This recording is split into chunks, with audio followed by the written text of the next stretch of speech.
Only Jiraiya and his student remained. The boy sitting on his summon came near him, tending to the sage's wounds.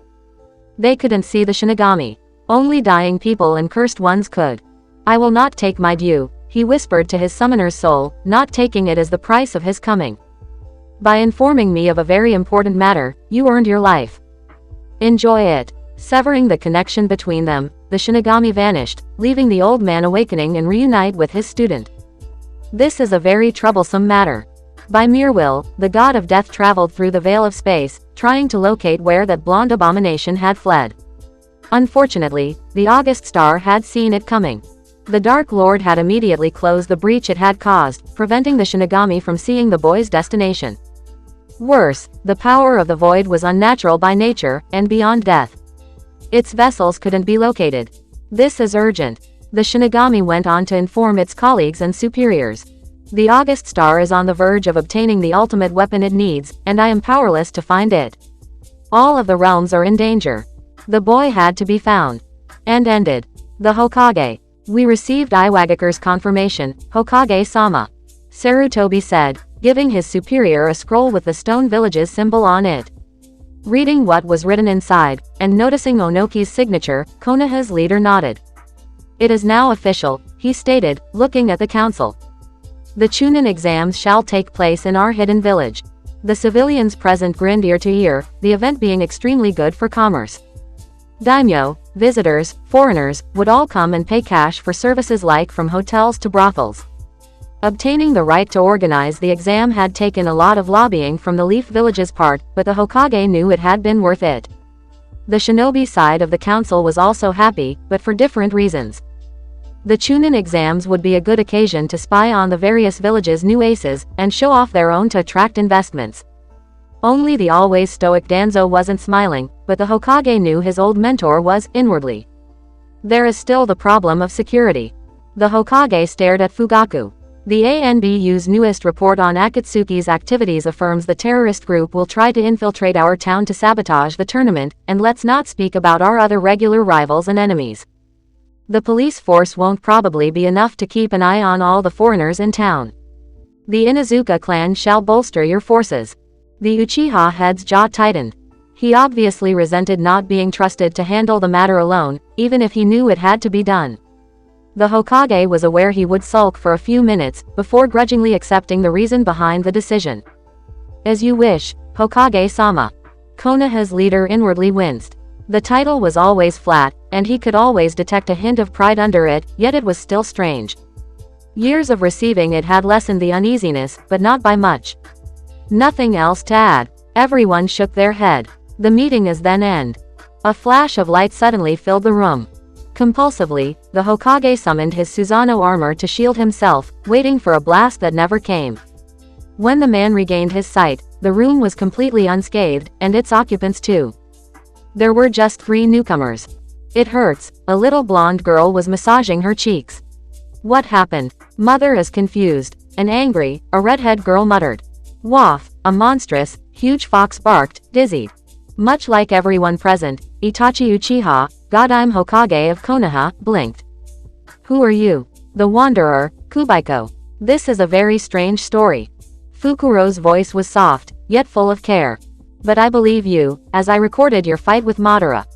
Omoikane and Vajra sent me reports on similar breaches through multiple different realities, allowing us to reconstitute this Naruto Uzumaki's travels.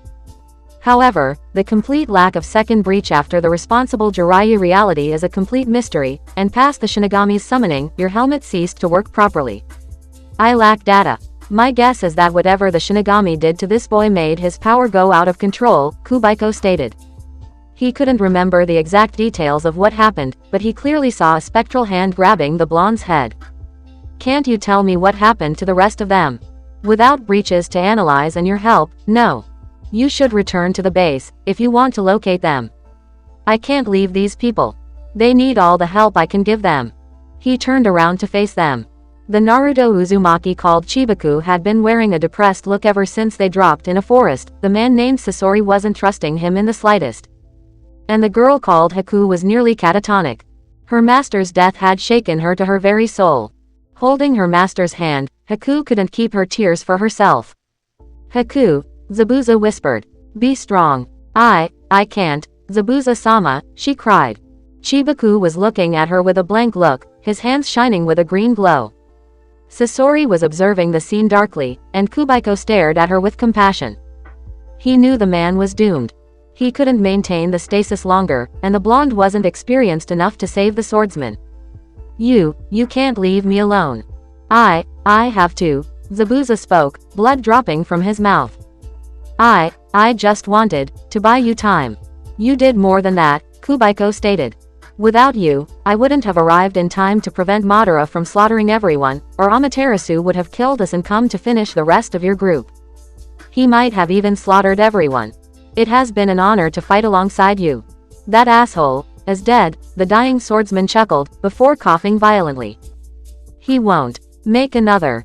Kurigakure. Chibaku frowned darkly. Spare it, I know, I'm gonna die, Zabuza growled. Blood loss, how long? Chibaku bit his lower lips, probably regretting not being good enough to save his comrade. 2 minutes, maybe 3. Enough, the swordsman tightened his hold on Haku's hand. Haku, please, become a strong kunoichi. She dutifully nodded, pale. I will, I promise. You must choose your own path, not my own. I promise, she whispered. I promise. Be wary, the brat, like me, Zabuza whispered. At the end of his way, only darkness. His hand touched her cheeks. Your eyes, show me your eyes. The kunoichi obeyed, locking eyes with her adoptive father. So beautiful, the man muttered. So pure, keep them, like that, Haku nodded, and Zabuza closed his eyes forever. In the end, I succeeded, with at least one dream. He then fell silent, never to speak again. And Haku screamed in anguish. Where are we? Kubaiko asked his partner, as he got out of the forest. Zabuza had been buried under a tree, where no would disturb him. I can't leave them in a dangerous world. I'm afraid you have dropped in a bad one. Reality 108, aka Tyrant World, Fukuro muttered with dread. CLASS 5. World able to sustain human life, but the danger is considered maximal. Avoid at all costs. Could you explain? He began to saw smoke in the skies. Diverging element. Hashirama Senju wasn't selected as Shadaime Hokage. His replacement, the self-proclaimed, glorious leader, then started to invade the other nations in order to make his clan rule the earth. Great, so we share a reality with a mad dictator trying to take over this world. I don't think you understand. Could you be clearer then? Kubaiko got out of the forest, and paled. He already conquered it, the man stated, as his partner stared at a burning town. Masked soldiers were putting the murdered bodies on spikes, leaving the impaled corpses as a trace of their passage. Now, he's in the process of depopulating it. What is this guy's name? Kubaiko wondered with dread. Uchiha Madara, Fukuro replied. Although here he's better known as the devil. The recovering man, Kakashi. Their cell was dark, but rather comfortable. There were beds, and they were warm. The only source of light was an electric lamp above their head. Do you know where we are? Yugito asked him. She obviously resented being left in the dark. And even more being imprisoned with someone she considered at best a rival. Yes, he replied, looking at the cell's closed door. I have already visited these cells. He shrugged. We are in Konoha's Anbu HQ. In the interrogation division's wing, to be precise. So we're. The door opened, and a familiar person entered, cutting Yugito's sentence. The newcomer was a man wearing an Anbu uniform, a mask, and white hair. Hello, people. Kakashi shook hands with him. Hello, myself. His counterpart chuckled, and Yugito stood still, observing the two in silence. That's so strange. When you dropped on my Anbu team's training ground, unconscious, I first thought it was a trick, until we did DNA tests on you and Obito's eye, he frowned. Do have an explanation? I have one, yet I doubt you will believe me. Then again, if they did have done DNA tests on him, they could. Oh, don't worry, it can't be crazier than Guy's antics. The Anbu Kakashi looked at Yugito. We also did the DNA test on you, though it's even crazier to believe, as Yugito Ni is currently Kumo's ambassador in Iwa and 30. Like my companion, I doubt you will believe our explanations, Yugito replied. Oh, I will believe anything you say to me, the new Kakashi chuckled.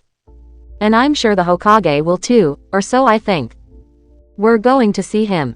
What? Right now? Yugito raised an eyebrow. Yes, the Anbu Kakashi told them, putting his hands on their shoulders. He gave me one of his special kunai, so it will be quick. Before he could even blink, the Anbu and 2 Jonin found themselves teleported elsewhere. Kakashi instantly recognized the place.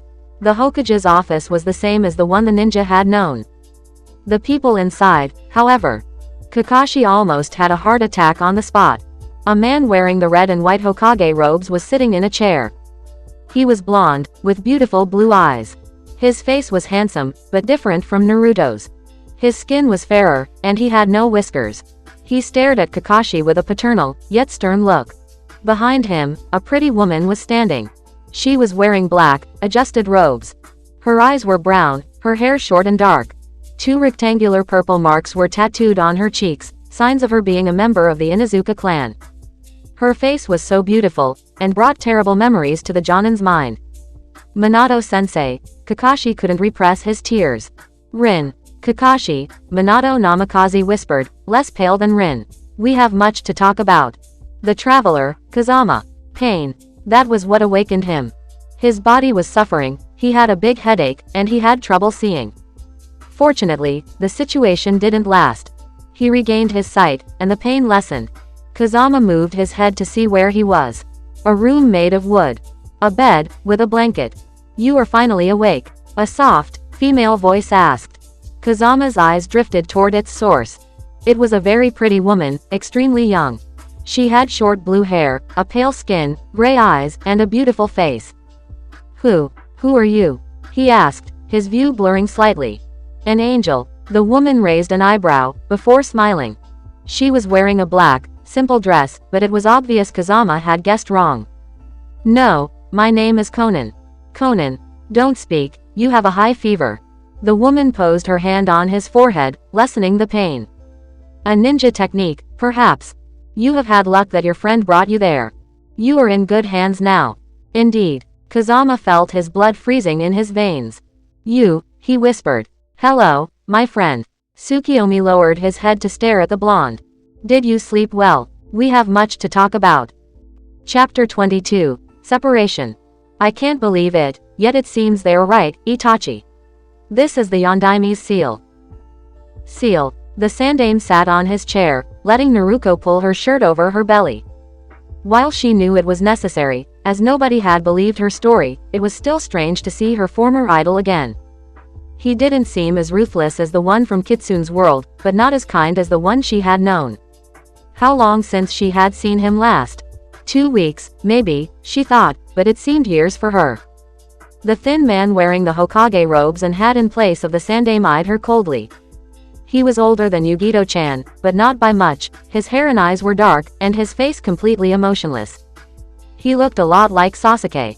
I cannot accept this, he whispered. This must be a trick. After dropping in a big room surrounded by old people, her last souvenir being knocked out by one of the masked bastards, Naruto had been captured and bound by older ninjas. Gaara and Kitsune had tried to resist but were too weak and tired to be a match for their attackers. The man called Itachi, apparently the Hokage, had ordered them to be interrogated. So when she had claimed to a stern-looking man with scars on his face she was the vessel of the Kyuubi, people had come to examine her. The Sandaime and the Hokage had then come, examining her again in a dark room with a table and 3 chairs. A yellow crystal was producing light above them, but it wasn't very comforting for the little girl. She had to be strong, like Naruto-sensei. I can't show weakness, Naruto thought. Or else they will think I'm just a kid they can intimidate. Itachi closed his eyes. There is still a way to confirm her claims. His eyelids opened, revealing the same sinister eyes as Madara's, the Sharingan. In a blink, Naruto found herself into a familiar sewer, staring at Itachi and at the large cage behind him. So, an Uchiha has decided to visit me once again.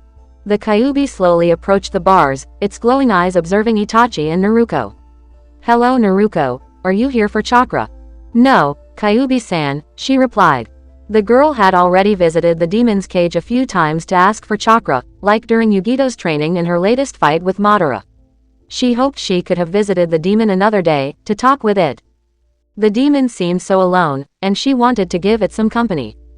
So this is true. Itachi rotated, staring at the massive beast. I cannot believe it. It must be one of Madara's tricks or illusions. The fallen Uchiha Lord is indeed responsible for my current position, indirectly. The Kyuubi glared at the Hokage. These cursed eyes, you know what kind of price one must pay to use them completely, I suppose. Because you paid it yourself. Itachi frowned, the first time he showed emotion. Not by choice. Shisui forced my hand. I don't care. The Kyuubi stared at Naruto. Everything she told you was true. We do come from another world, another reality. Your damn ancestor gathered copies of himself to track us down. I do not know what happened, as the last thing I remember was fighting him again, but I think the one named Kazama transported us there. Maybe to save us, maybe by accident. I don't know. It could only have been to save us, Naruto said to herself. I see, Itachi stated. Then we have nothing to say to each other anymore, at least for now. Suddenly, Naruto found herself sitting in the dark room again. Itachi's eyes had become normal again, and his face twisted into a frown. She spoke the truth. The Sandaime joined his fingers. If she does have the Kyuubi in her belly, what are we going to do with her? Imagine what would happen if I or anyone else discovered her presence. No one beside myself, Ibiki, my trusted Anbu, yourself and Danzo know about what she said. Her secret is safe, if we are careful. My interrogators are currently examining her companions, and will probably confirm her story. Itachi's eyes became red. Until then, sleep. And Naruto obeyed, unwillingly. She was standing on a white, snowy field. Everything was white. The sky was pure and blue, devoid of clouds. The world was silent. In front of her, she saw an endless pillar made of an ethereal glass. Approaching, her feet not causing any sound, Naruto watched through the strange substance. She saw the academy's classroom. Kids were listening to a lecture given by Iruka. A blonde kid was sitting next to a girl and a boy.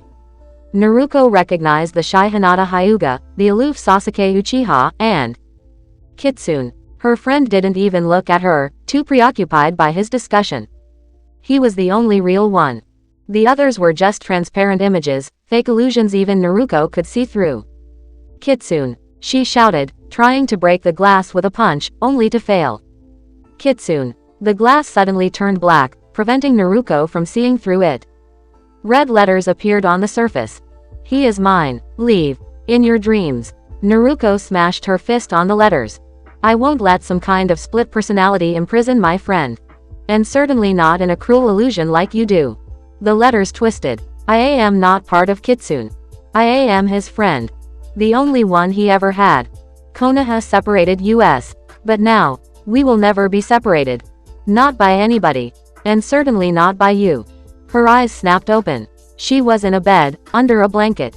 So warm, she thought, observing the room around herself. It was rather big, with red walls and windows. There was a brown door of wood, a chair, and another bed next to herself. Gaara was laying on it, paler than a ghost. You are awake. Her tone was so low Naruto barely understood her sentence. I was waiting for you. Hello, Gaara, Naruto replied, not sure about what to say. Are you okay? Mother's voice is now mere whispers. The redheaded looked at her hands. I feel so dizzy, I don't sense my sand. Mother tells me everything will be alright. It will be alright, Naruto reassured her friend. We're together, after all. Gaara stayed silent a moment. Thank you, she whispered, her voice soft and laced with emotion. Naruto smiled, before turning her head to face the door. My apologies, Itachi said, as he stealthily closed the door behind him. I didn't want to interrupt your discussion.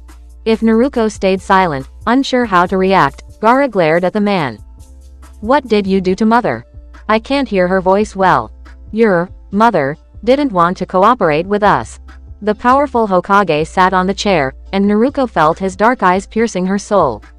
The Sandaime had to reinforce your seal to prevent the Shukaku from harming your examiners.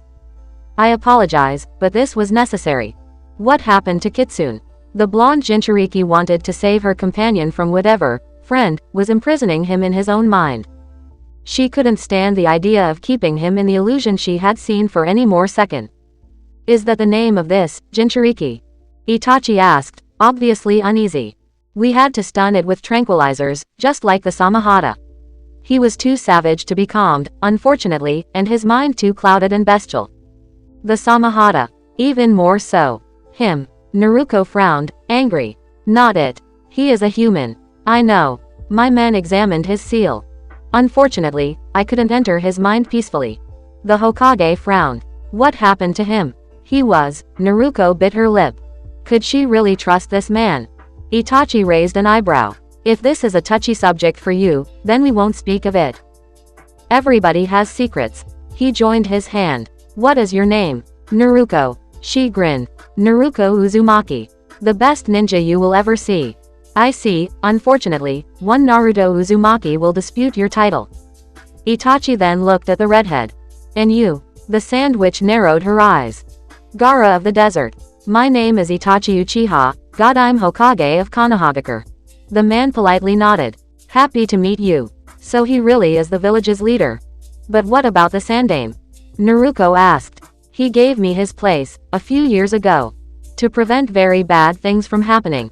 The blonde immediately guessed what he was talking about. You mean, the Uchiha massacre? Massacre. Itachi frowned. You wiped out your own clan, under the Hokage's direct orders, Naruto said, remembering her shocking meeting with the Sandaime of Kitsune's world.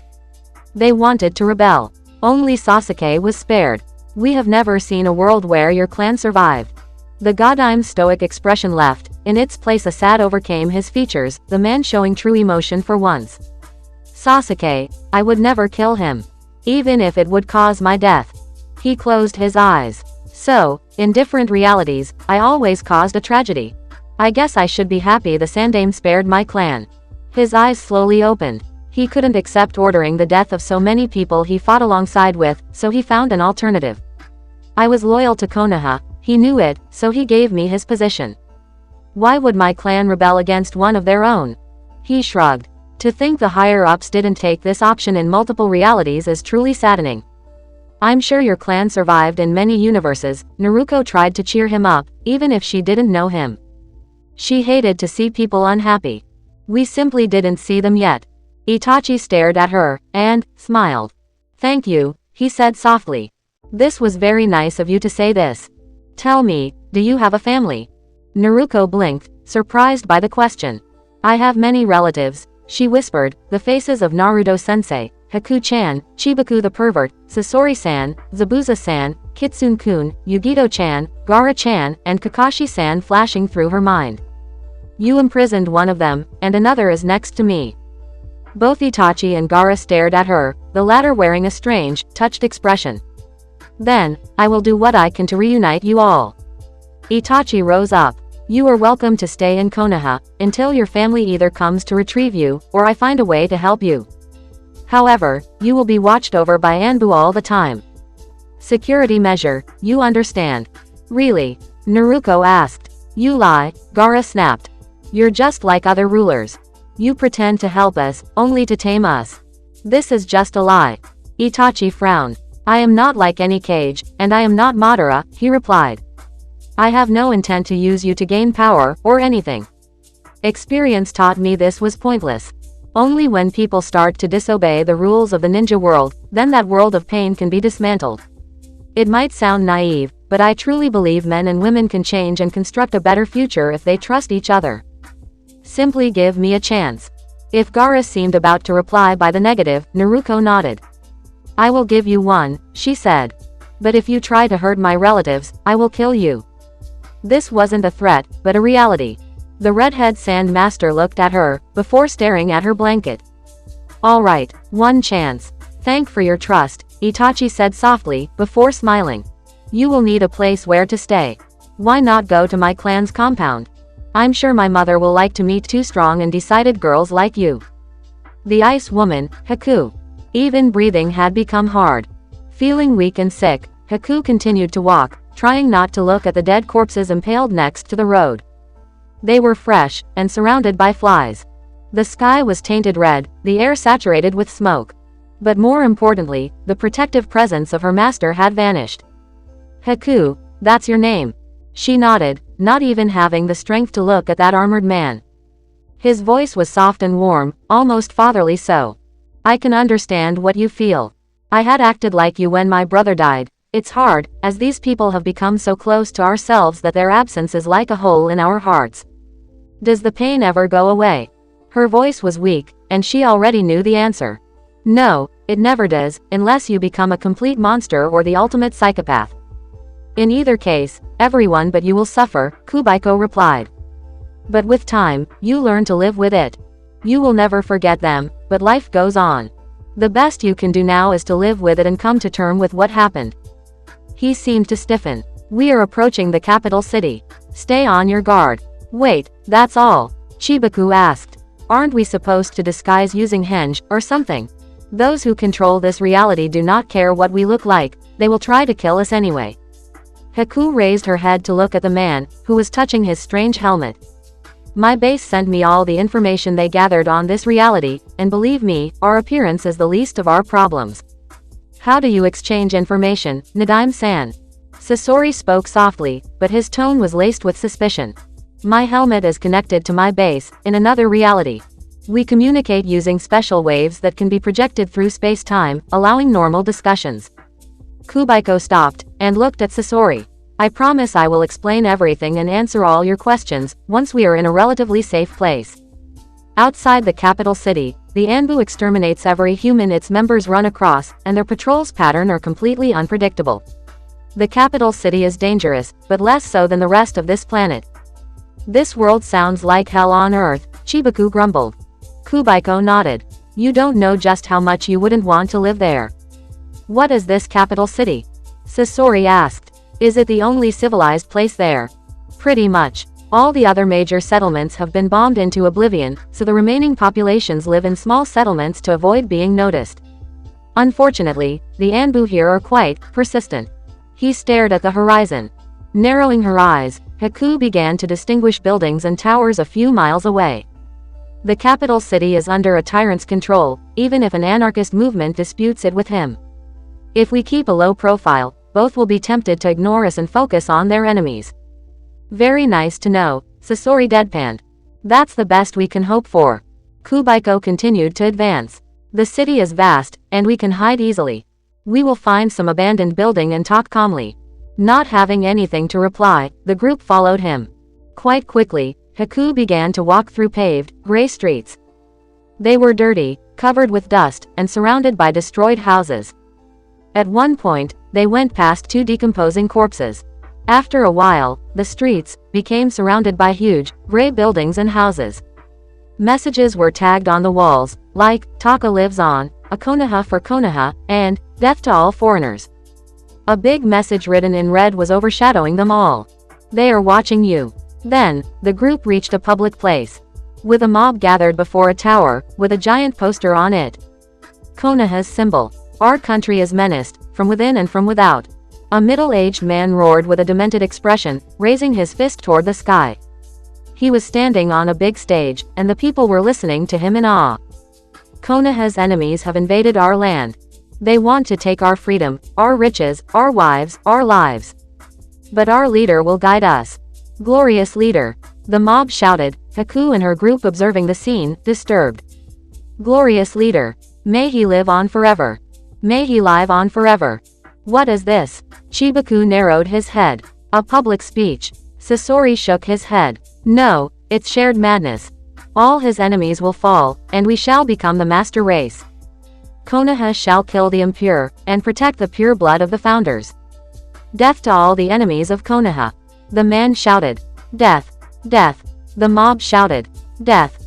Death. Deet. Suddenly, one fireball hit the stage, causing an explosion and incinerating the speaker on the spot, much to Haku's shock. The crowd suddenly disbanded, as another fireball was fired on the large poster.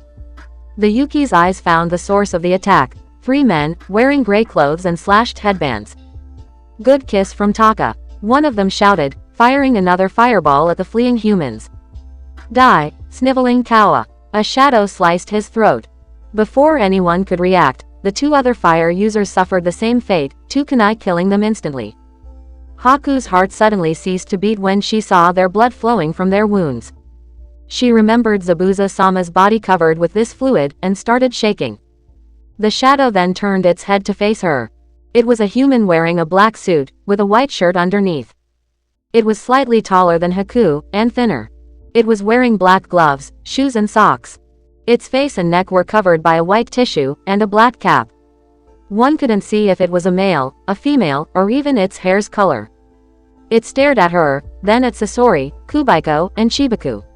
It stopped moving, eyeing him intensively. I don't know your number, it said, with a deep, male voice, but you shouldn't wander in these suburbs. Let us, more experienced agents, deal with the human vermin. Then, hide your face. He took a piece of white cloth from his pocket, just like the one he was wearing on the face.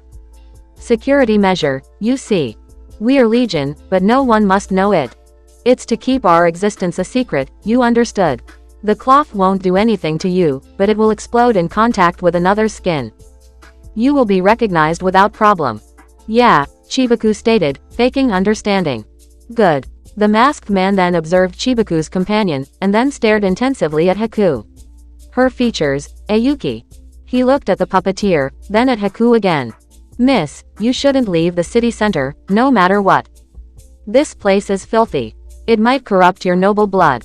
He then eyed Chibaku. I understand that you had to assume her security by escorting her, but next time, try to talk her out of doing something that's stupid. She's a member of the master race. She's too valuable. Will do, boss, the puppeteer nodded.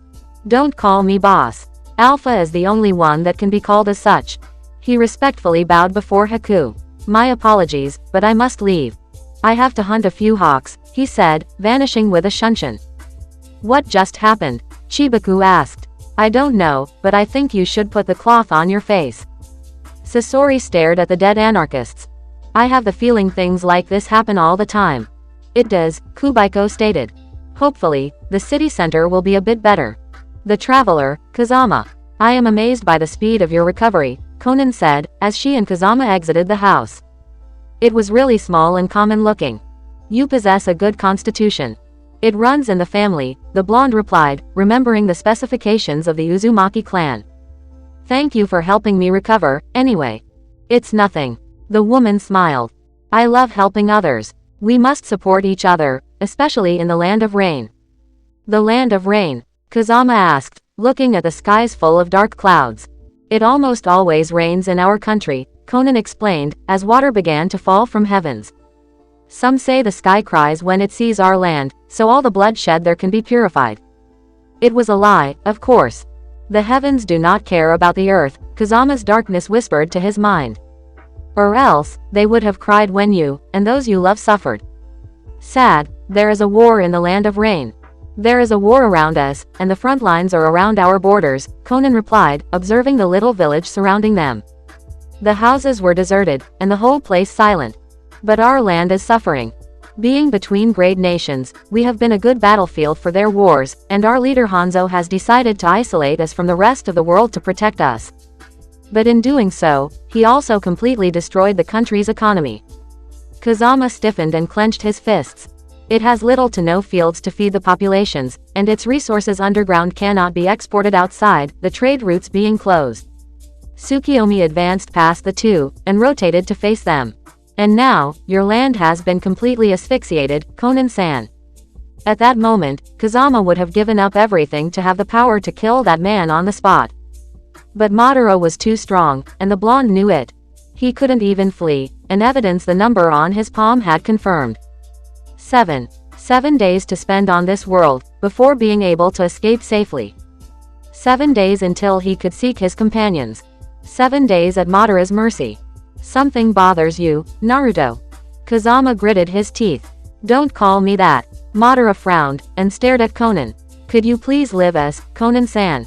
This is a private matter. Conan raised an eyebrow, but nodded. I understand. I will be in the house if you need me. Thank you, Madara said, as the woman left, before facing the blonde.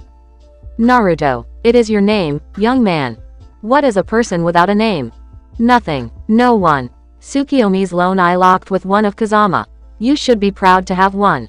You have no right to even talk to me, the blonde snapped. You are an enemy. You killed my parents. You attempted to destroy a whole civilization. You tried to destroy my family. And you separated me from them. Technically, I didn't do the last one, Madara replied softly. It was not I who activated your seal, you know. Whatever did saved you and your companions' lives. From you. The point still stands, the blonde glared at the man. What are you going to do? Try to kill me too, like you murdered Kabuto and who knows how many other people. Torture me until I obey you. Nothing of the sort. Tsukiyomi turned to contemplate the skies, turning his back to Kazama. A proof of how much the blonde was outmatched. I simply want to convince you into joining me in the conquest of all of reality. Interested? No, Kazama replied flatly. I am not interested in ruling anyone. This is a shame. What is wrong with ruling? The errors others did, you can avert them. Why not replace the incompetent to do something good for a change? What better way to make sure failures like Konoha won't happen ever again than by taking over? Kazama blinked. Because I'm afraid of becoming like Orochimaru. I'm afraid to turn out like you, Madara. I wouldn't trust myself with power.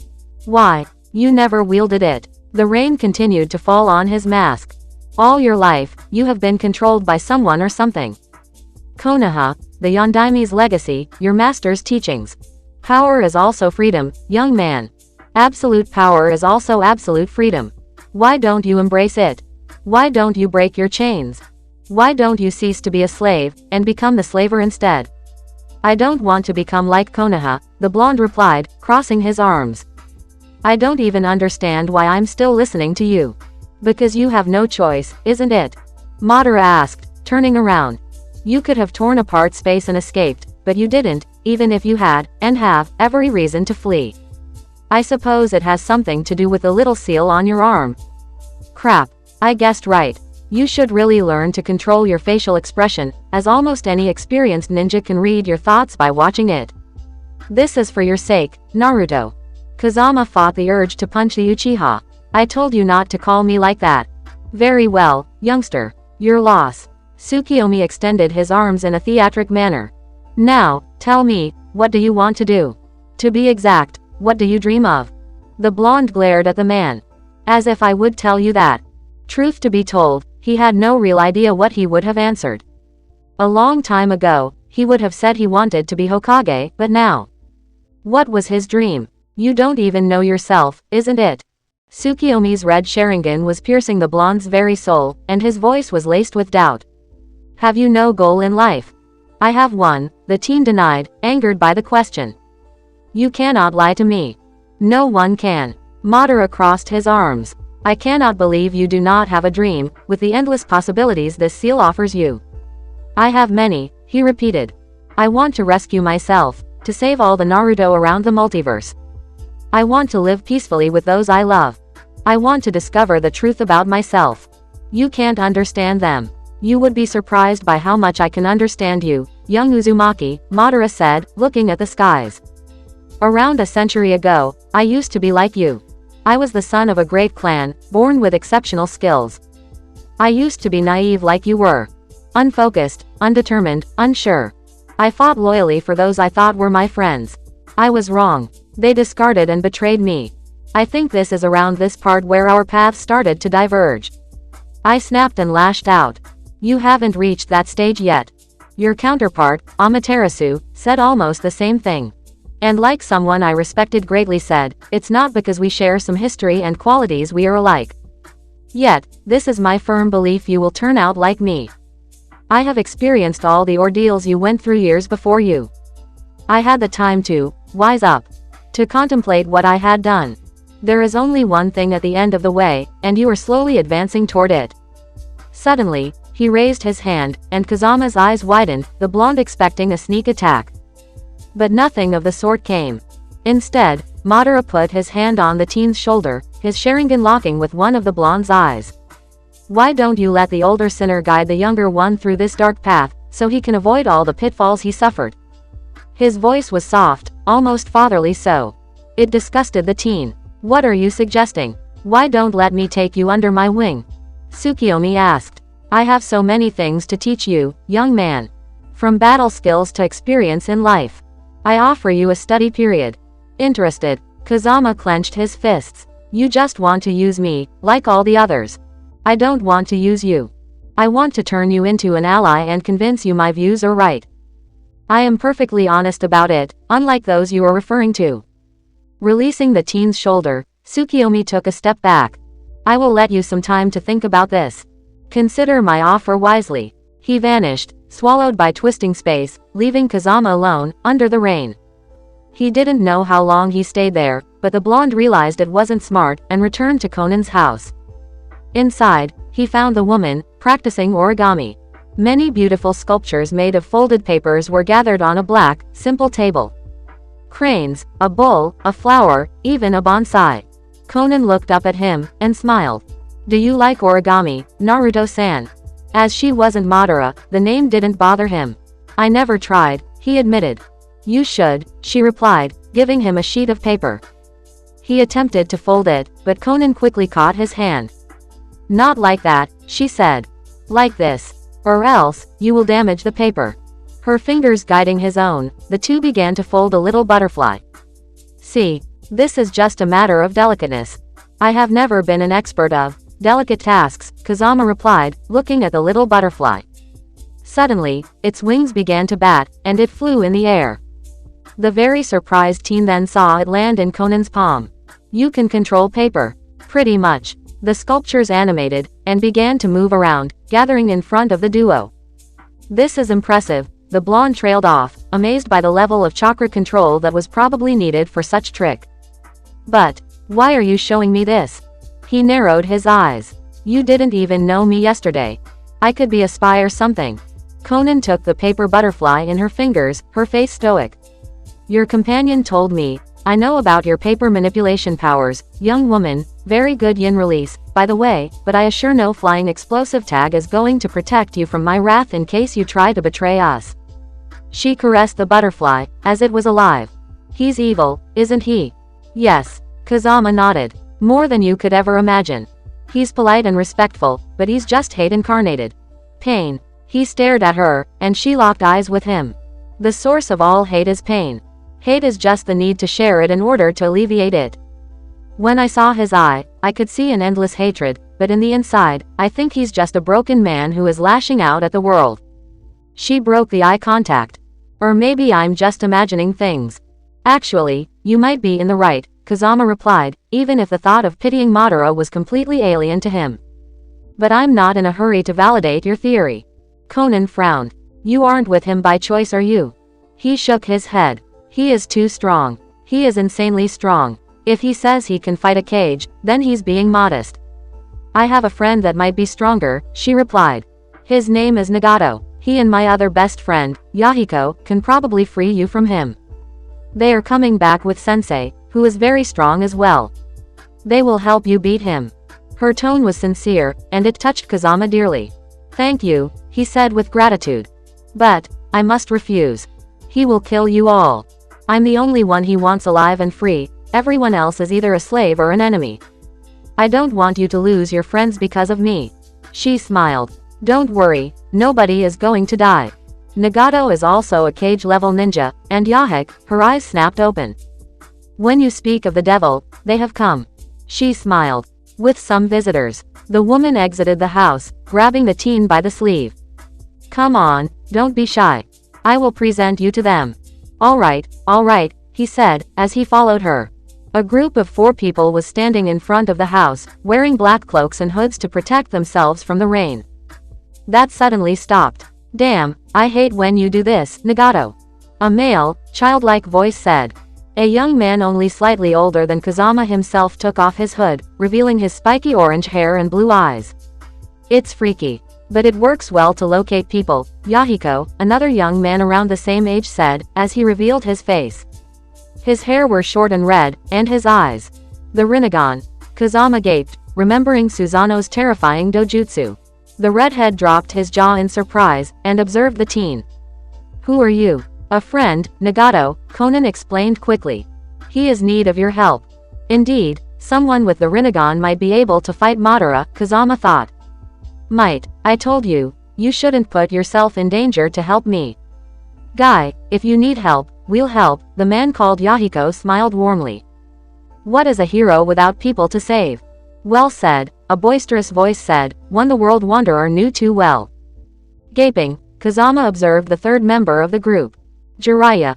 The sage smiled. He was younger, maybe in his 40s, the blonde couldn't tell. The one and only one. Happy to know you have heard of me. Everybody has, sensei, the last member of the group replied, taking off his hood too and staring at Kazama and Conan. Hello, nice to meet you. Kazama didn't listen. He was too preoccupied by the face, so like his own, blonde hair, a pale skin, shiny blue eyes, a noble look, one of the people he hated most. Minato, Namikaze, he seethed in rage. The man blinked. Yes, you heard oh. He never finished his sentence. Kazama's fist connected with his jaw before he could. The destroyer, Susanoo. A sword was embedded in the soil next to a stone. Susanoo didn't know if Amaterasu would have liked his memorial, but he hoped he was happy with it, wherever he was. I am Uchiha Madara, was written on the rock. God of War, even if I have known defeat, I did not learn the meaning of surrender. Rest in peace, my friend, Susanoo stated. Around him, the hollow battlefield was silent, deserted by the people who had slaughtered one another in the name of their villages. Under which flag they fought, the Uchiha Lord didn't care. A body from Konoha was as dead as one from Kiri. Did Izuna predict your end? The Uchiha wondered out loud, staring at the sword. Did he say you would be killed by a spawn of the Senju and a miserable swordsman, on some distant land? Or did he keep this dark future for himself, trying to make you happy? Only the wind answered. I think he did, personally, he said. Fate is a cruel master. It gives you one way, if you do not follow it, if you try to fight it, you will suffer. Embracing your destiny and chosen role is the only way to die with meaning, and to accept yourself. The only choice we have is to fight against our nature or not. You were a being of war, and you died accepting it, but, did you do it by choice, or by resignation? Silence. It must have been by your will. Madara's eyes narrowed. However, unlike you, I am confused about my place. He looked at the sky. The sun gives strength to plants. The plants nourish animals. They live in harmony. This world is like finely tuned machinery. The gods made it so, but who made the gods?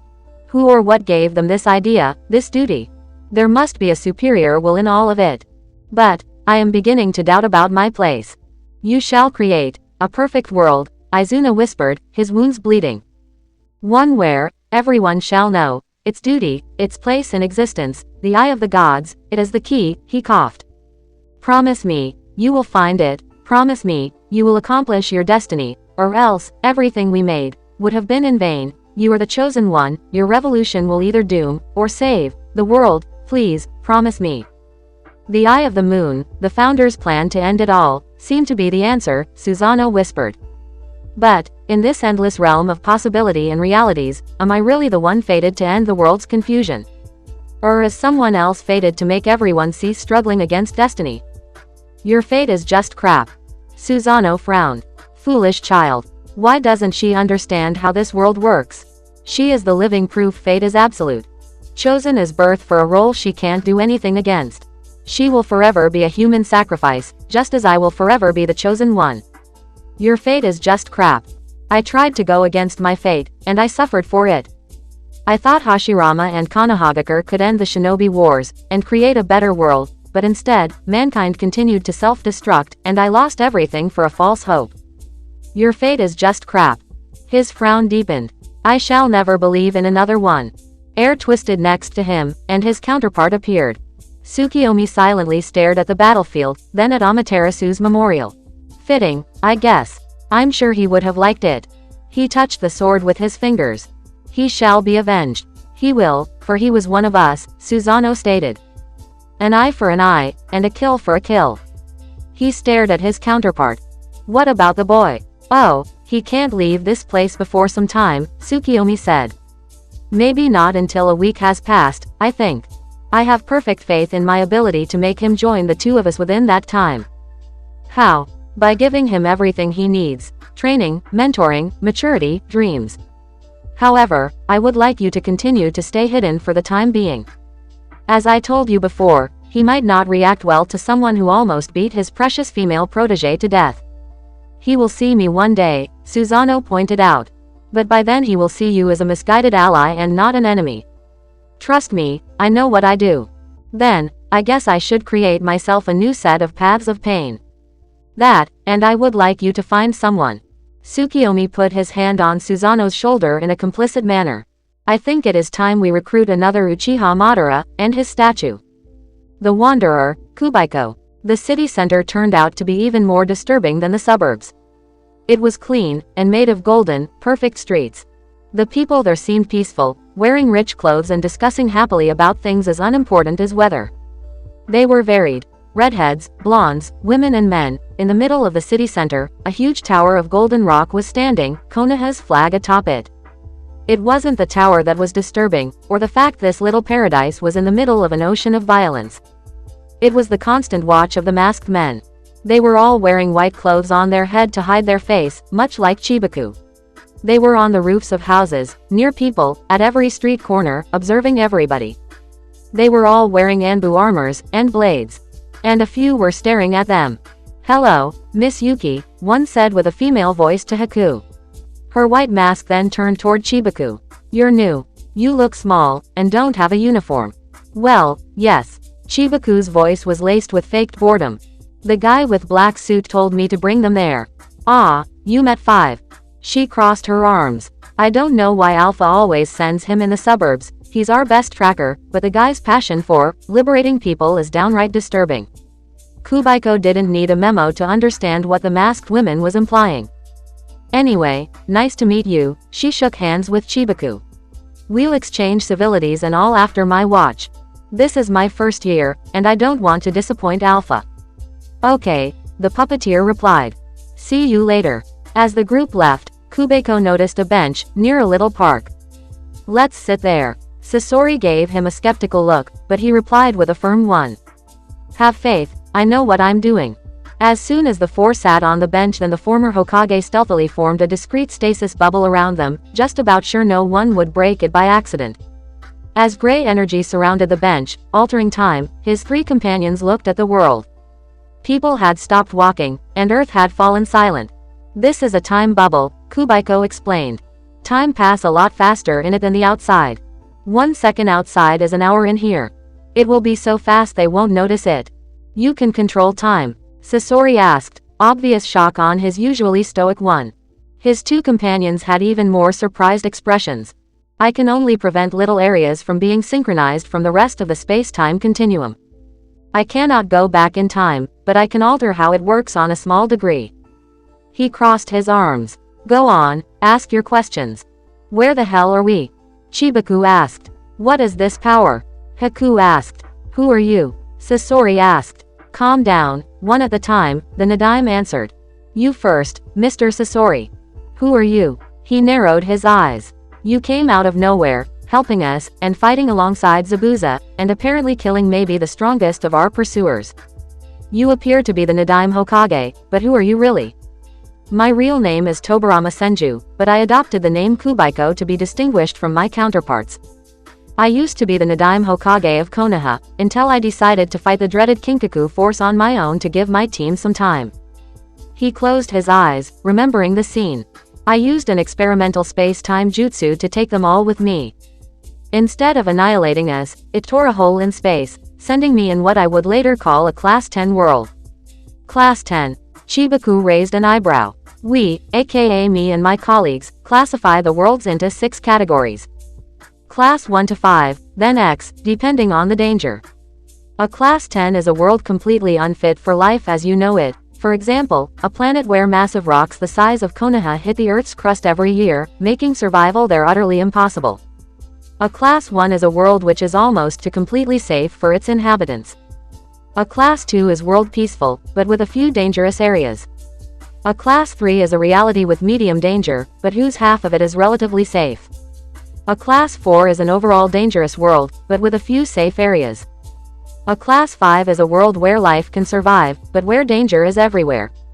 It's a living hell where nobody would want to live." He opened his eyes and stared at his companions. "That's the kind of world where we have dropped. Even this city center is not completely safe." Their expressions darkened at that, but Sasori seemed more thoughtful than anything. "Please, continue your story." "I landed in what we call the Limbo, a Class 10 world. A place where time and space do not function properly. Imaging an endless rock with neither a beginning nor an end. You can stay there until you die without seeing anything worthwhile. Even if life accidentally drops there, it can't survive for long, as it can't sustain itself. As my hunger almost made me die, I attempted to use the jutsu again, and failed by lack of chakra, but fortunately, it attracted the attention of someone. His name is Vajra, he explained. He is someone with the ability to manipulate space naturally, and who has discovered a way to travel through universes by using a prototype of the armor I'm wearing. He took me with him back to the base and nursed me back to health. The base. That's what we call our HQ, Mr. Sasori.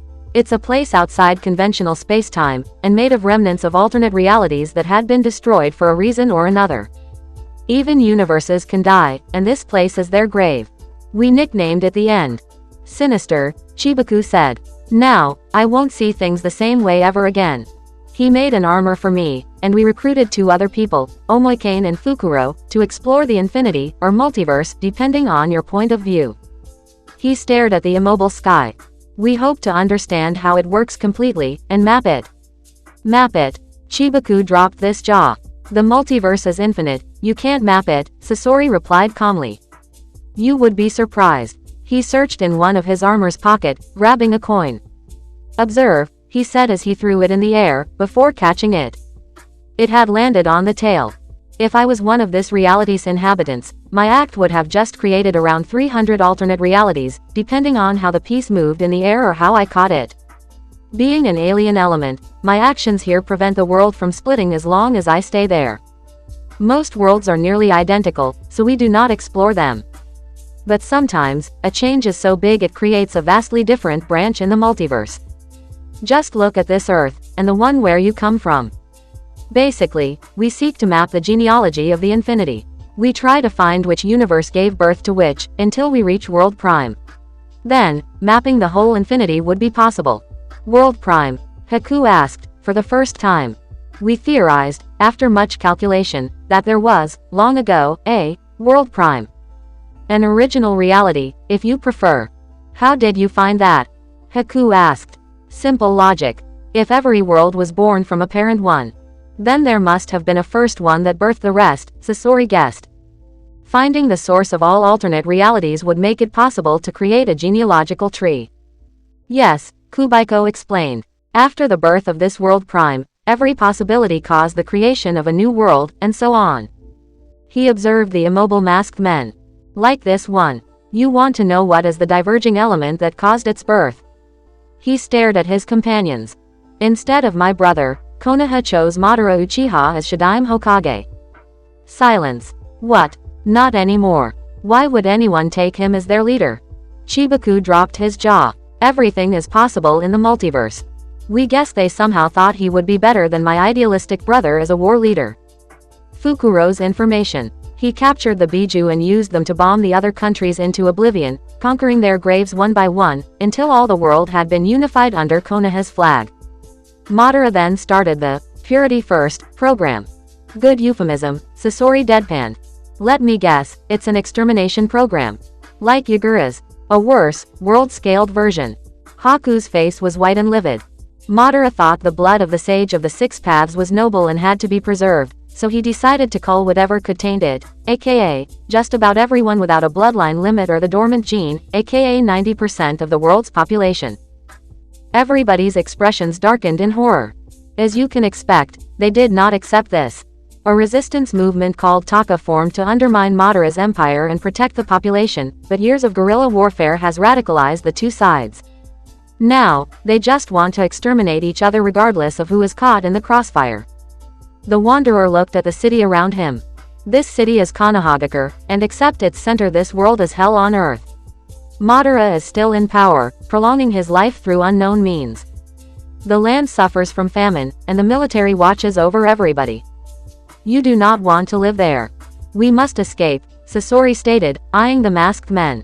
I don't know why, but they thought you were one of them Chibaku, that Miss Haku and we were citizens of the city. But the second they will realize it's false, they will hunt and kill us. I think I can smuggle us out of this world, but it will take time, Kubaiko said, touching his helmet. Fukuro, when will you be able to make Eon work? By speeding up. Around 3 days in your world's time, his friend replied through the helmet. But you do realize we haven't tested it yet, right? The longer we stay in this world, the greater are our chances of dying. The other option might not be completely safe, Sasori frowned at that. But it's the better one. Alright then, he replied. Just survive. I will try to contact Omoikane and Vajra, so they can support you. Thank you, my friend, he replied, cutting the communication. We have to stay unnoticed for 3 days until my companions come. Survive might be a better word, Sasori stated. My apprentice and Miss Haku are not trained well enough in infiltration to sufficiently fake citizenship. Then we just have to be discreet. Kubaiko dissipated the time bubble, and the world ceased to be silent. People began to walk again. The masked men moved their head to watch them. It should be citizens of Konoha. The voice was strong and powerful, coming from everywhere.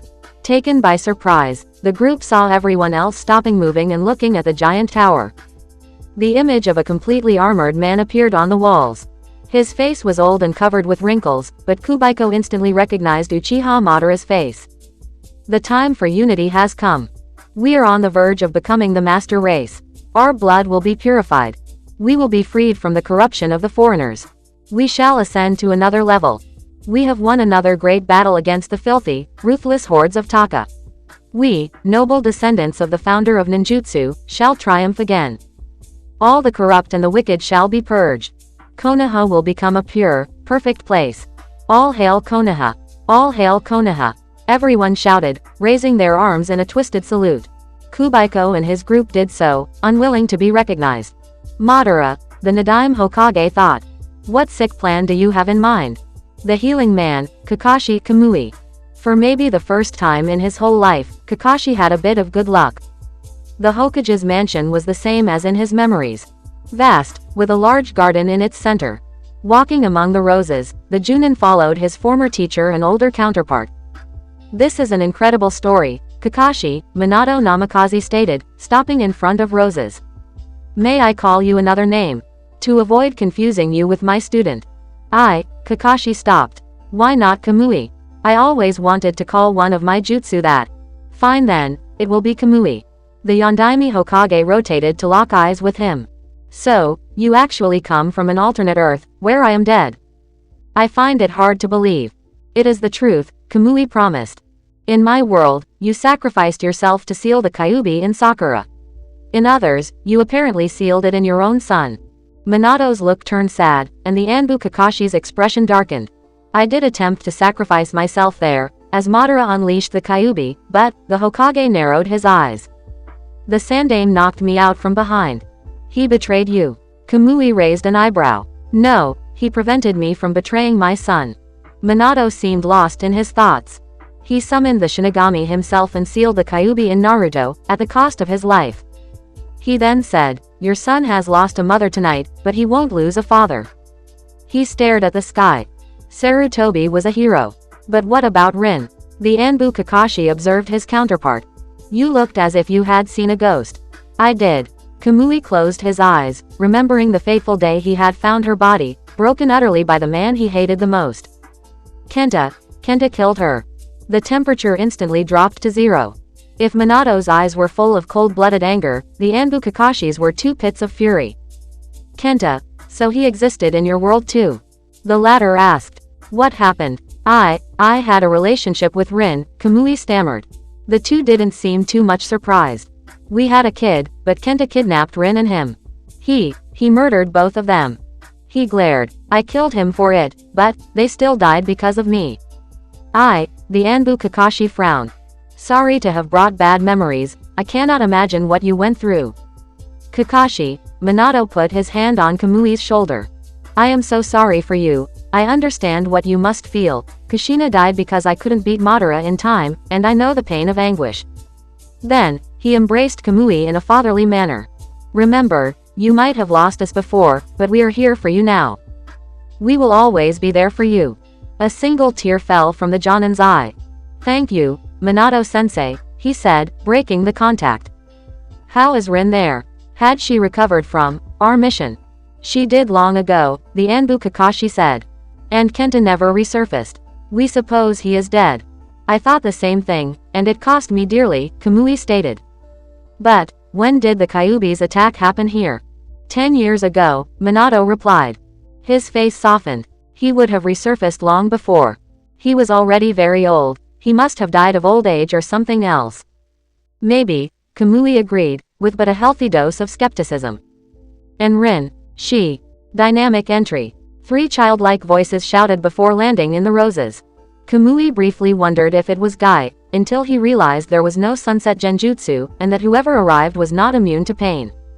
Arg. A blonde, familiar kid jumped on place. He was wearing green clothes. It hurts. Naruto, you idiot. You made us land on thorns. Sasuke snarled. Who cares? A kid with short gray hairs stated, with a mirthful smile. His bright brown eyes stared at Kamui. Hello, Dad. At that instant, Kamui's heart almost ceased to beat. Obito, the Anbu Kakashi said, attracting the boy's attention. I'm here.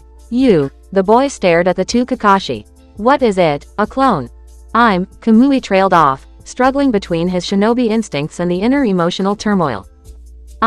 He is your uncle, Obito, the Anbu Kakashi said to the boy. He's my elder twin, Kamui. Silence. What? Both the kid, Naruto and Sasuke shouted at the same time. He's my counterpart's son. Kamui thought, already guessing who was the mother. So, he is my son. No, he is the son I could have had. You heard it, Obito, the Anbu Kakashi said, lying easily. He's my elder brother. He has been working in a foreign country for a long time as a spy, before returning yesterday. Your older brother. The boy, whose name was apparently Obito, raised an eyebrow suspiciously. Why did you never talk about him? His identity had to remain a secret, and knowing you, you would never cease to talk about him. Oh come on. Obito whined. I grew up. Not enough to ignore your teammates' insane plots, a stoic voice said. The 3 boys cringed, and looked at the voice's source. A familiar Uchiha entered the garden, followed by Rin and Yugito. Both looked exhausted. Forgive me, Yondaime-sama, Itachi stated to the Hokage. They slipped through my guard. It's a proof of their competence, Minato replied, before frowning at his son. However, Naruto, you shouldn't make our guest run. Yugito-ni is a very imp. Hey. The blonde pointed his finger at the blonde Kunoichi accusingly. It was her idea. I said we could play cat and mouse, if he didn't like training, the lady replied evenly. He took it literally. Mom. Obito shouted, pointing his finger at Kamui. Is it true? I have an uncle. Obito, it's not polite to do this. Rin gently touched her son's hand and lowered it. She stared at Kamui with a strange expression. Yes, he is your uncle. He is a very powerful ninja. Cool, Obito trailed off, looking at Kamui. Hey, what can you do? You have cool jutsu. Yes, Kamui stated. I might even show them to you. Nice. Obito shared hand with the man. Welcome home, Kamui Aniki. What a perfect life, Kamui thought. I am so happy, that at least in one world, I didn't screw things up.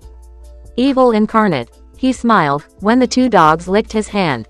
The huge black hounds looked at their master with absolute devotion in their yellow, twisted eyes. He loved these eyes. So pure, so perfect, if only humans could have them too. Good dogs, he whispered, caressing their belly.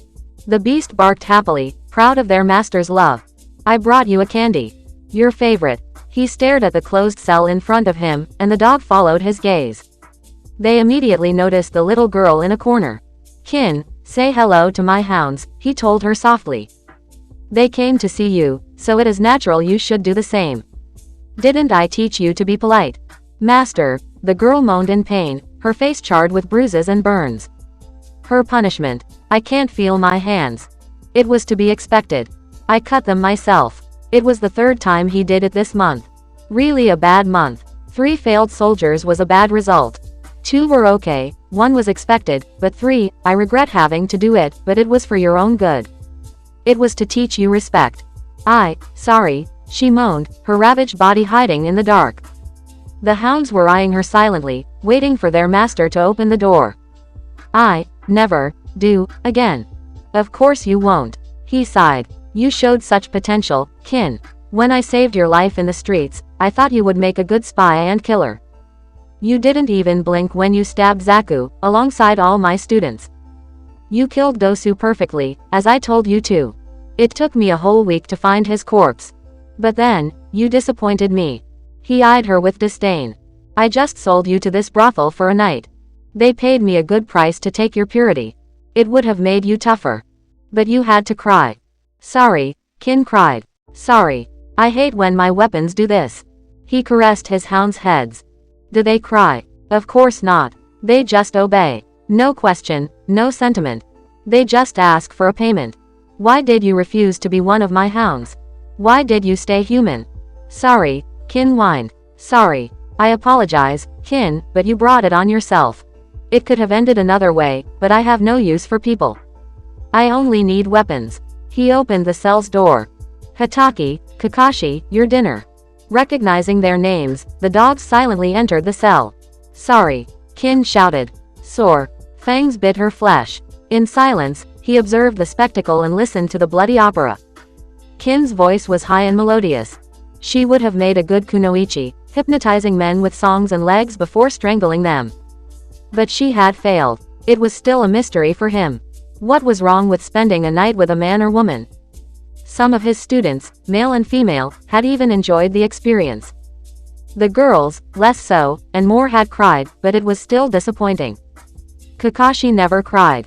Not him. I guess I will have to find another kunoichi, he wondered out loud, Kin's screams beginning to be covered by sounds of chewing.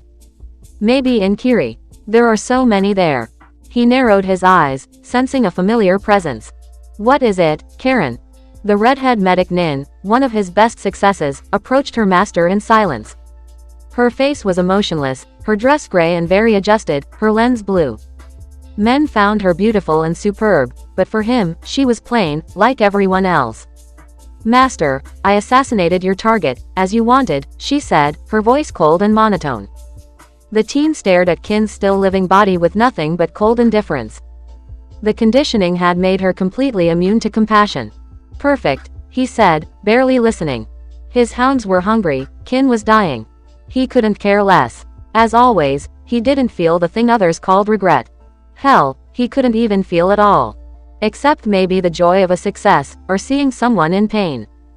Those were always enjoyable experiences. Nothing else. The screams began to weaken. Your agent in Konoha sent you a message. She gave him a white card. He said it was important.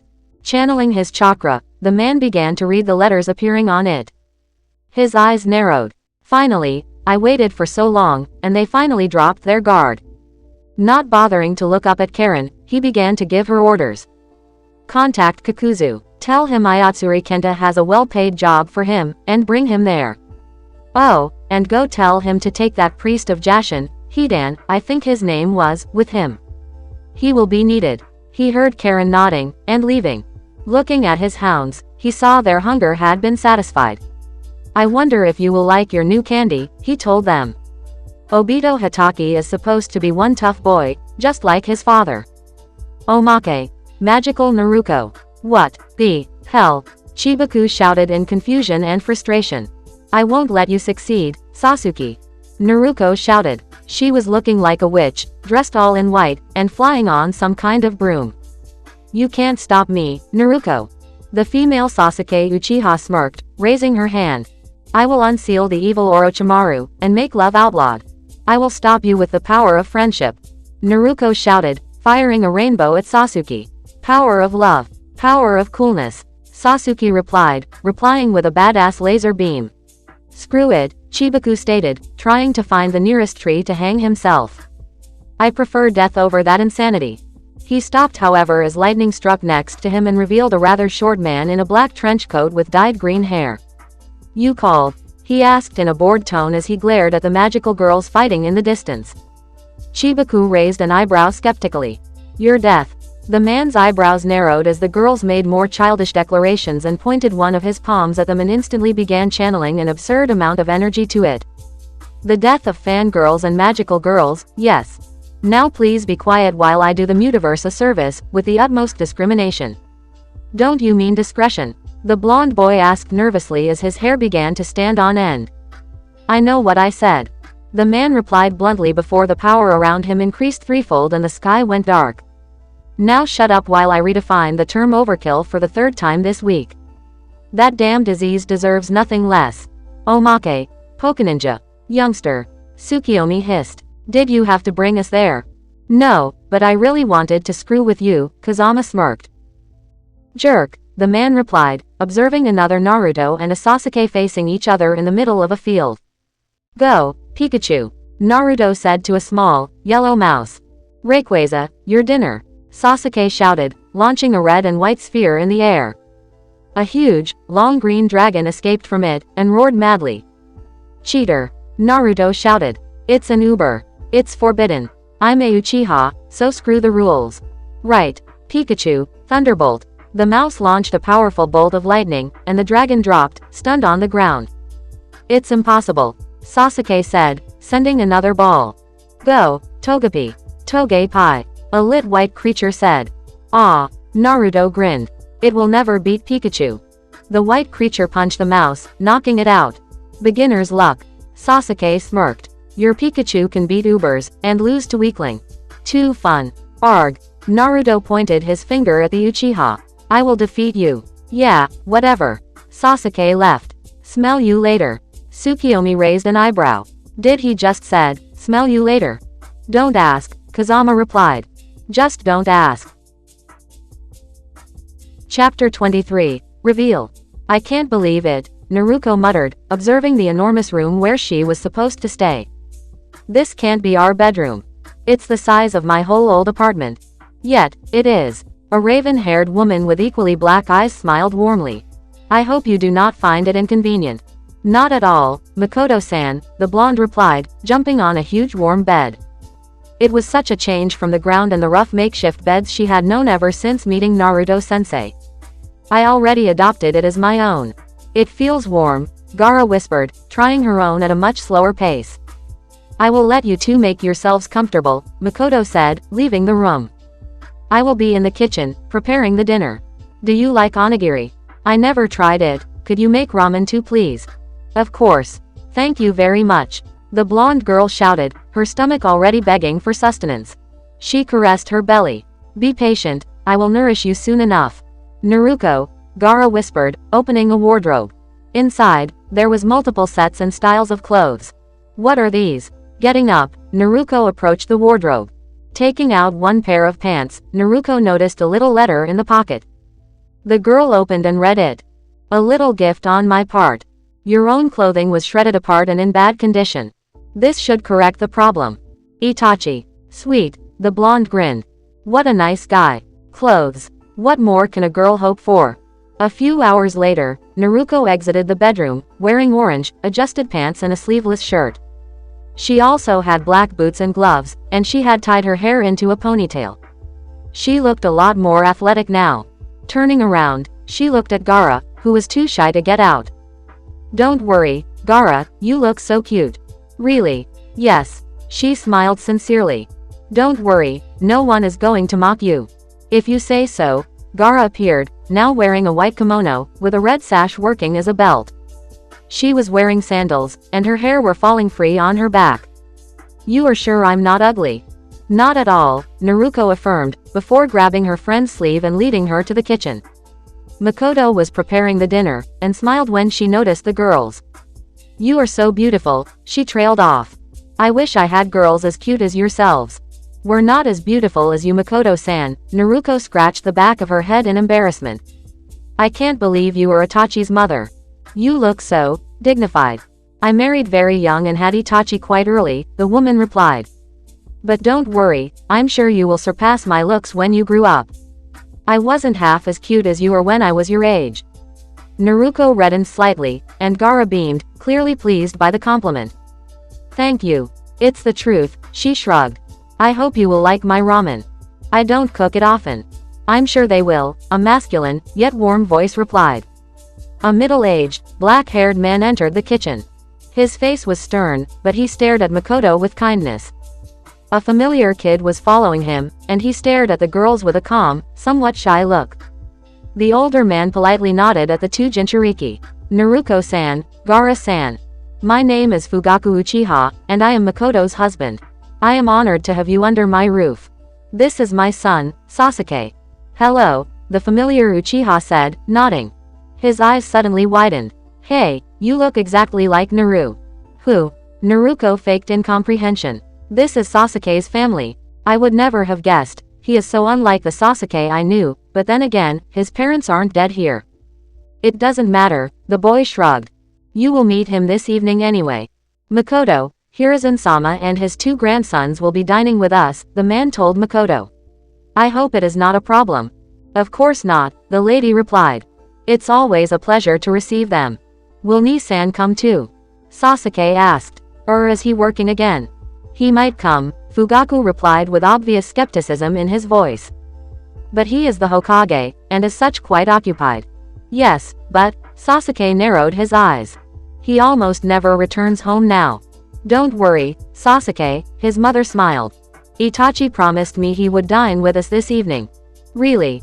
The young Uchiha asked. All right, a strange sound suddenly resonated in the kitchen, and he smiled. It's Naru. Apparently, Fugaku stated, preparing to leave, before turning around. What are you waiting for? Don't you want to welcome our guests? Of course we do, Naruto said, following the adult man toward the house's door. Fugaku slowly opened it, revealing 3 people on the doorstep.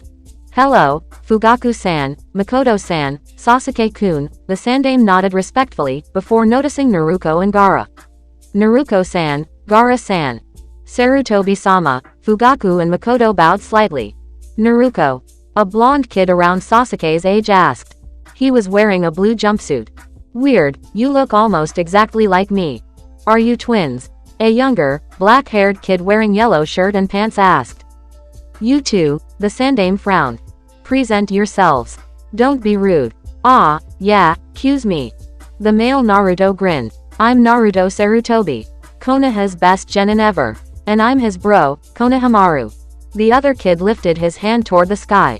We're the ultimate duo. So Sandame Gigi adopted me in another world. Nice to meet you. She grinned. I'm Naruko Arashi, and this is Gaara. It is nice to meet you, Gaara added with a monotone voice.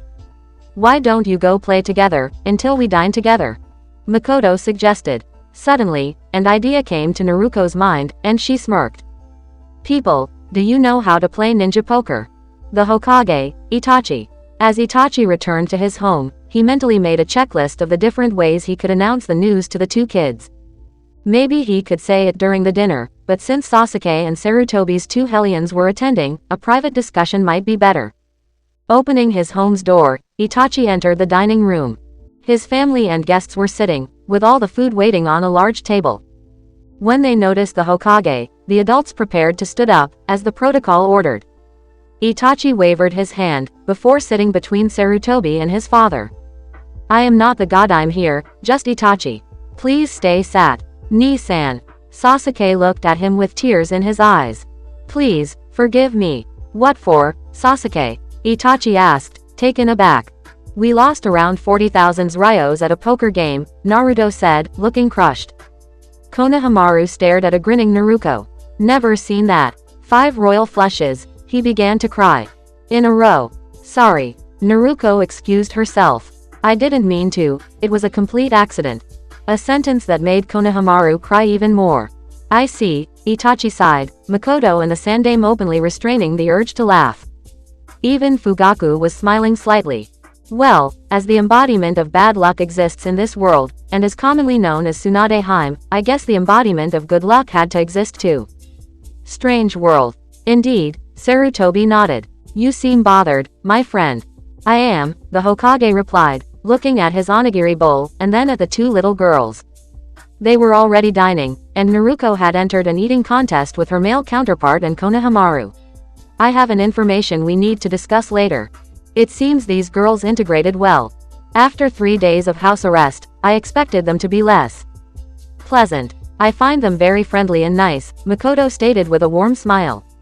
I like them already. They are good people, Fugaku added. My Sharingan didn't notice any hint of hidden evil intents on their facial expression. They aren't faking friendliness. Anyway, you trusted them enough to loosen the seal of the Ikibi's vessel, Hiruzen whispered softly. That alone is impressive. The fact the Jinchuriki didn't go on a rampage is the proof they are good people.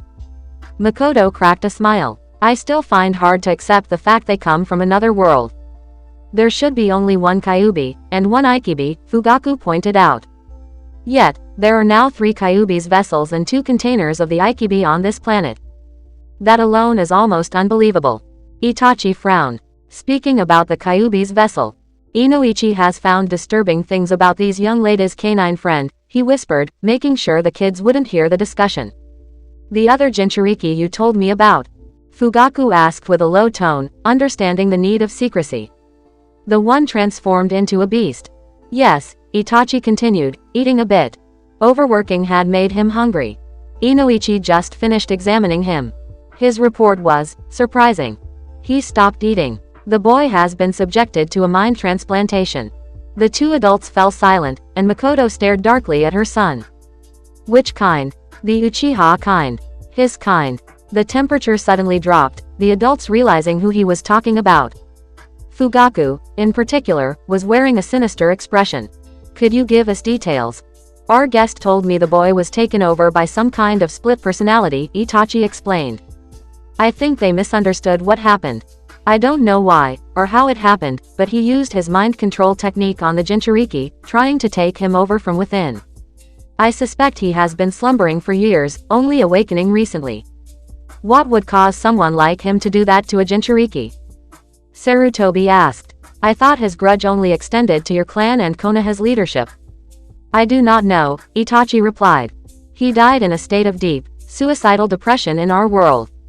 If there is reasoning behind his actions, then it might not be logical at all. Itachi, Makoto whispered. We can't let his ghost haunt this boy. I don't know his plans, but they can't be good. He died there wanting to destroy a whole clan, for heaven's sake. He tried and failed to destroy the Uchiha there, deeming you sinful and corrupt, Sarutobi continued with a scowl. He too remembered the events that had almost led to the destruction of the Uchiha clan far too well. Imagine what he could do with a Jinchuriki as a thrall. I know. He needs to be put down, for his and others' sake. Itachi closed his eyes. I will have Inoichi send me in the Jinchuriki's mind, so I can defeat his jailer for good. Not alone, son, Fugaku stated. You cannot confront him on your own, especially not in a mindscape, a place where he's at his strongest. I will help. I shall come too, Makoto said softly. If I can save an innocent, I will do everything in my power to help.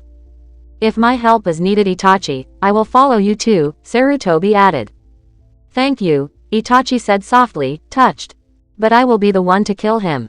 I owe him that at least. We used to be friends after all. No, you won't. Itachi raised his gaze, looking, like everyone, at Gaara. You were listening. He guessed. My sand was, the redhead replied, agitating her fingers, slightly embarrassed. Kitsune, as family. If an outsider wants to hurt him, we will protect him. Kitsune, Naruto asked. Outsider. What are you talking about? Sasuke wondered. Personal matters, Itachi replied, looking at Naruto. Unless you want to speak of your fellow companion openly. The girl's eyes were full of bravery and hope. Go on. If so, Itachi joined his fingers and adopted a lecturing pose.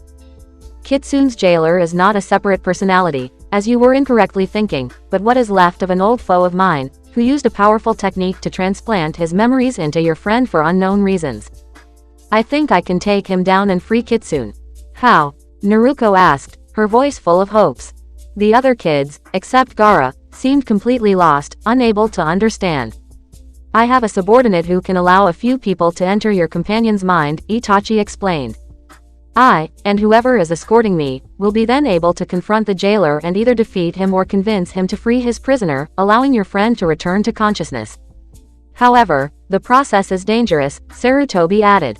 You will be able to fight your friend's foe, but he can then hurt you too. Your body won't be in danger, but your mind can be scarred and shattered if our foe kills you. Naruto frowned. If you want to scare me, you didn't succeed. I want to join you, Itachi-san. She grinned. Kitsune is my friend. I will save him. I want to come too, Gaara whispered. I didn't understand all of it, Sasuke stated. But if I can help, I will. Same deal, Naruto Sarutobi added. You are unfortunately not experienced enough for what we are preparing to do, and not everybody will come, Itachi stated, observing all the people around him.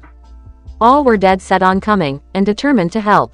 Tomorrow, Inoichi will use his technique, and a team shall explore Kitsune's mind and subconscious before freeing him. However, you girls won't come, that is sure. Why not? Naruto roared in anger. Because you have no experience with such travel, Itachi said calmly. You are not genjutsu experts, and we are going to face maybe the best one Konoha ever produced.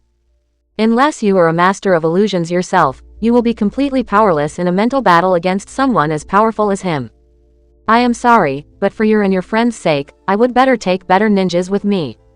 This is... Naruto was seething with rage and powerlessness. This is wrong.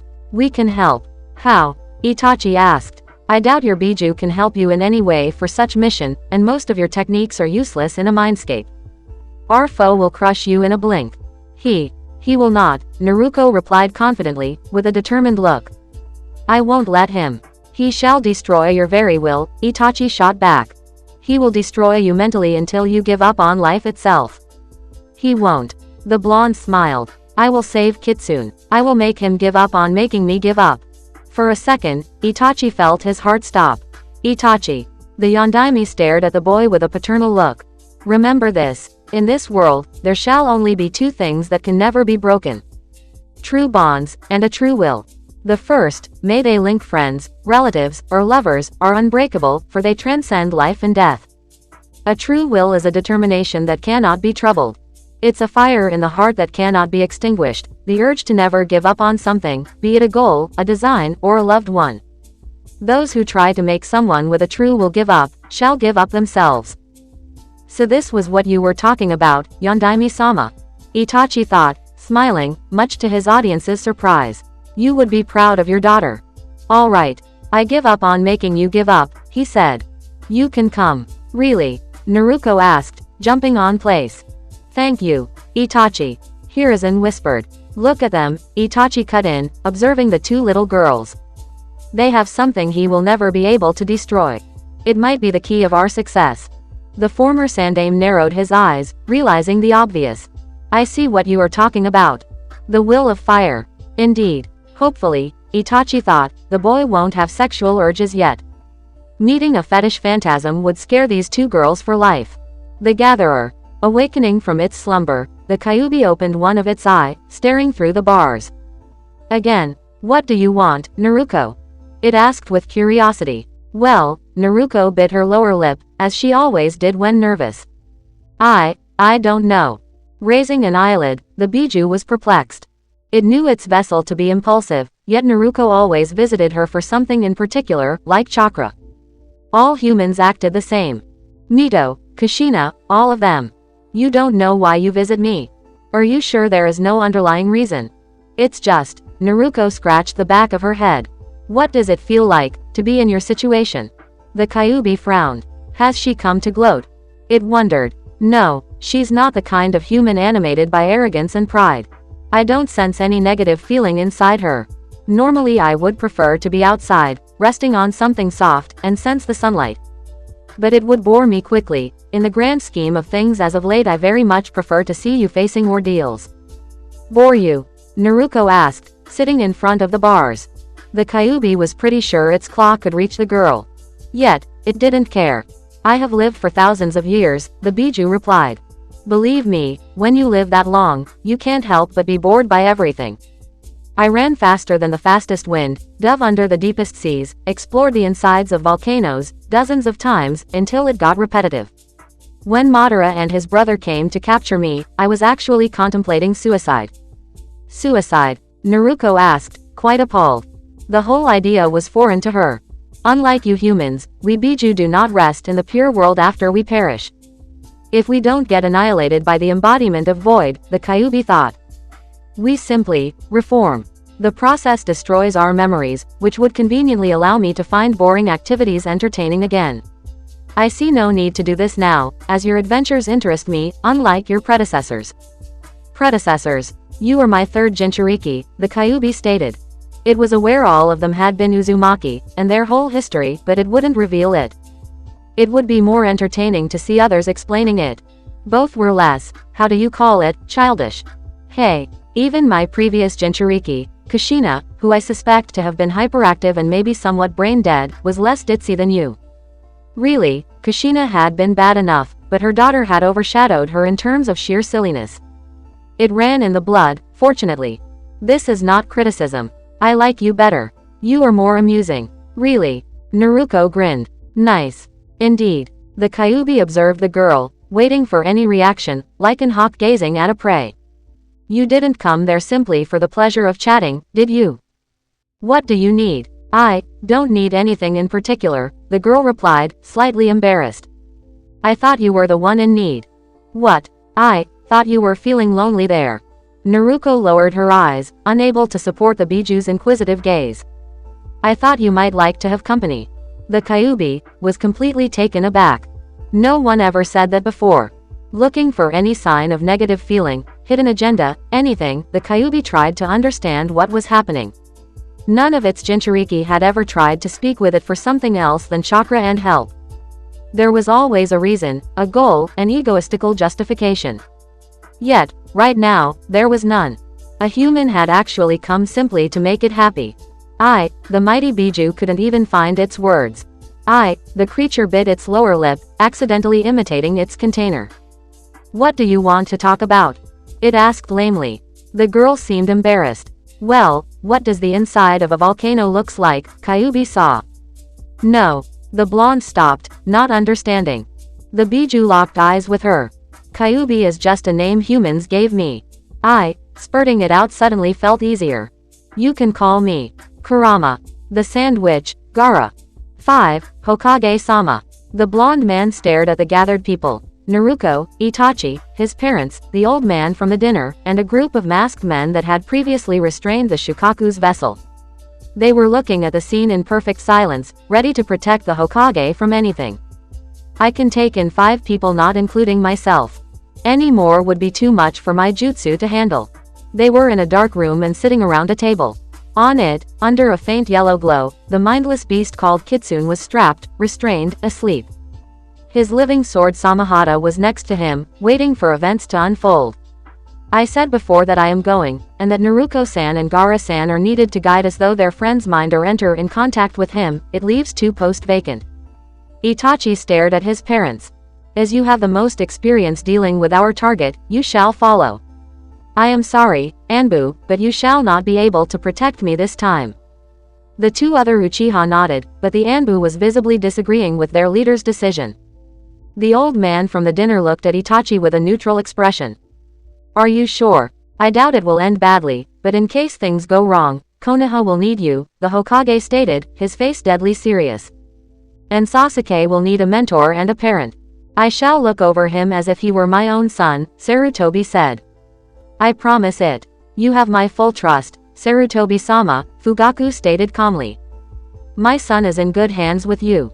Please, watch over him, Sarutobi-sama, Makoto asked. Sasuke is shy, and he needs moral support. Looking at the scene, Gaara felt some hint of jealousy in her heart. It reminded her of the parents taking care of their kids in Suna, while she had to wait alone in the sand. True, mother was always there, but she was only whispers and sand. My Gaara, the Shukaku muttered in her mind. I will always be there for you. My sand will always protect you. Even in front of Armageddon, I shall never abandon you. You promise. Even in the darkness of the mind of Kurama's vessel, I will follow and shield you from harm. My love for you shall overcome anything. And, the Shukaku stayed silent a few seconds. She'll also be there for you. Gaara-chan, Naruto put her hand on the redhead's shoulder. Surprisingly, the sand didn't come to shield her. Stay near me. We're gonna free Kitsune, but it might be dangerous. Thank you, Gaara replied. Her friend's skin was warm, and she liked the contact.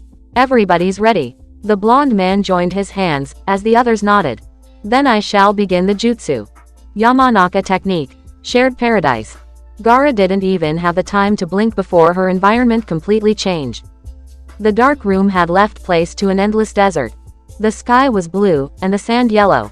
And in front of her, Mother. Mother's eyes were yellow, like her body. She was sitting, silent, observing Gaara with a kind gaze. Her huge tail was balancing on her back, but one huge black chain was keeping it attached to a huge rock covered with strange symbols. Welcome, my daughter, the creature announced with a warm voice. Her eyes then stared at something behind Gaara. Welcome, girl, and you human vermin. The tone was openly hostile. Wow, Naruto said in obvious awe. She advanced next to Gaara, like their three companions. The three Uchiha's clothes had changed into Anbu armors, maybe an effect of this place. You're the Shukaku. This is my name, indeed, even if I used to be called Karura in the past, before taking this shape. The tone was warmer. The Biju looked in the distance. And here comes my sibling. The desert shook, and one huge cage made of rock emerged from the seas of sand. Inside, a colossal red fox with 9 tails was looking through the bars at its fellow tailed beast. Happy to meet you, Shukaku. I would have loved to shake paws with you, but I don't think this mindscape would support more proximity between us. Damn Yondaime, thought of every possibility, the creature stared at the desert. Very nice place. I had to do some decoration. Unfortunately, I couldn't get sake for our reunion. You know, you are a lot less arrogant than the Kyuubi I deeply despised. We aren't all jerks full of ourselves, the Biju replied, before looking at the humans. Hello, Naruto, Mrs. and Mrs., and you, Uchiha. Lord Kyuubi, Makoto bowed slightly. The others, except Itachi and Naruto, did the same, obviously intimidated by the Biju's reunion. This is an honor to meet such powerful creature as yourself. You remind me of, the Biju's eyes suddenly widened. You were one of Kushina's teammates. Yes, the Uchiha lady replied. Was yours as loud as the one I knew? Yes, the creature sighed. Did you experience the ketchup incident? Makoto's expression immediately turned into pure shame. I would better not talk about it in front of my son and husband. I understand. You are going to follow my container into that kid's soul. Makoto nodded. I will hope for your success. I wish I could help more, but unfortunately, this is not possible. We understand. Your support is already a great gift. The woman was visibly surprised by the Biju's friendliness. The Kyuubi shrugged, before staring at Naruto.